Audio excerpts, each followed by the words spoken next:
이번 주엔 북한 김정은 국무위원장이 기차를 타고 중국을 방문했죠. 작년 3월 이후 벌써 4번째입니다. 네, 김정은 위원장은 시진핑 중국 국가주석과 정상회담, 만찬, 그리고 다음날 오찬까지 3차례나 만났어요. 네, 이 양국 정상이 그야말로 끈끈하고 친밀한 관계를 보여줬는데 이것이 과연 북미 간 비핵화 협상과 한반도 정세에는 어떤 영향을 미치게 될까요? 이진희 기자가 짚어봤습니다.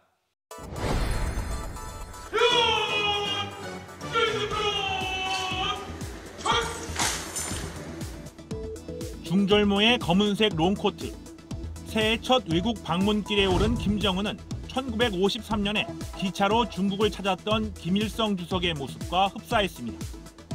김정은 국무위원장의 4번째 중국 방문엔 부인 리설주가 동행했고 김영철, 리수용, 리영호 등 외교 분야 핵심 참모들과 여동생 김여정 당 부부장이 뒤를 따랐습니다.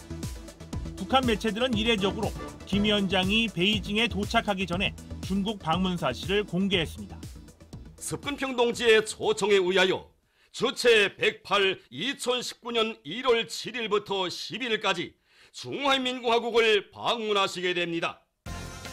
베이징역에서 곧바로 리무진 승용차에 옮겨 탄 김정은은 중국 경찰 사이드카 수십 대의 호의를 받으며 숙소인 다오이타이 국빈관으로 향했습니다.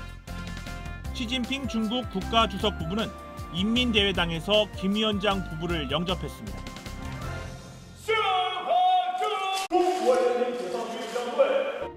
화려한 영접 행사에 이어 1시간의 정상회담, 그리고 만찬으로 이어졌습니다. 마침 이날은 김정은 위원장의 35번째 생일. 거대한 원형 식탁에는 화려한 꽃장식과 과일 바구니가 놓여 있었고 식사와 예술 공연으로 이어진 이날 만찬은 4시간이나 계속됐습니다. 다음날 두 정상 내외의 오붓한 오찬까지 김정은 위원장이 베이징에 체류한 27시간 동안 양 정상은 3차례나 만나면서 밀도 있는 대화를 나눈 것으로 보입니다.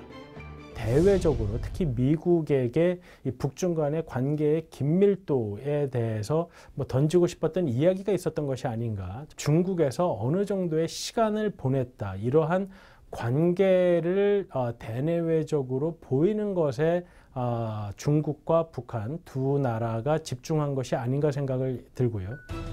회담 결과는 이틀 뒤 발표됐습니다.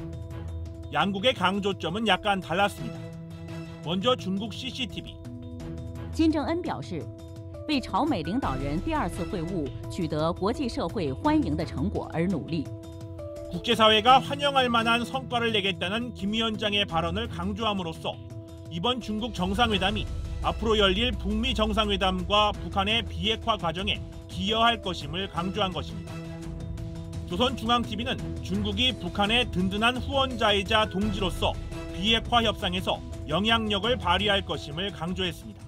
조선 동지들의 믿음직한 후방이며 견결한 동지 보스로서 조선반도의 정세 안정을 위해 적극적이며 건설적인 역할을 발휘해 나갈 것이라고 말했습니다. 보도를 종합하면 두 정상은 양국이 앞으로 미국과 북한 간의 비핵화 협상에 대해 솔직하게 의견을 교환했으며 필요에 따라 공동 대응 입장을 밝힌 것으로 보입니다.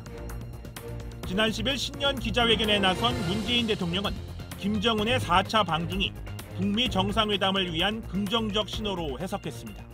김정은 위원장의 중국 방문은 바로 2차 북미 정상회담이 머지않았다라는 것을 보여주는 징후이기도 하고요. 곧 북미 간 고위급 회담이 열릴 것이고 이어 있을 트럼프와 김정은의 2차 회담은 어떤 상응 조치에 나설지 주고받는 담판의 자리가 될 것으로 전망했습니다. 김 위원장 답방은 그 이유가 될 것이라며 시간표도 제시했습니다. 남북 정상이 마주 앉아서 제2차 북미 정상회담의 결과를 공유하면서 그에 따른 남북 관계의 발전을 또 협의해 나갈 필요가 있다고 보고 있습니다. 이제 2차 북미 정상회담이 가시권에 들어올 것이라는 기대감이 커진 가운데 미국에서는 북한과 중국의 밀월에 대한 의심의 목소리도 나오고 있습니다. 북한은 중국과의 밀월을 지렛대 삼아 트럼프 미국 대통령을 압박하고 중국은 미중 간 무역 협상에서 북핵 문제를 활용하려 한다는 겁니다. 중국 입장에서도 북한 핵 문제를 지렛대로 사용해서 미중 무역 협상에 조금은 더 중국에게 바람직한 결과를 낳기 위한 노력을 계속해서 하지 않을까 생각이 됩니다. 새해 벽두부터 비핵화의 메시지를 높이던 김정은 위원장이 중국을 핵협상의 주요 중재자로 초대한 상황. 이제 한반도 운명을 가를 북미 대담판에 세계의 이목이 쏠려 있습니다. 통일전망대 이진희입니다.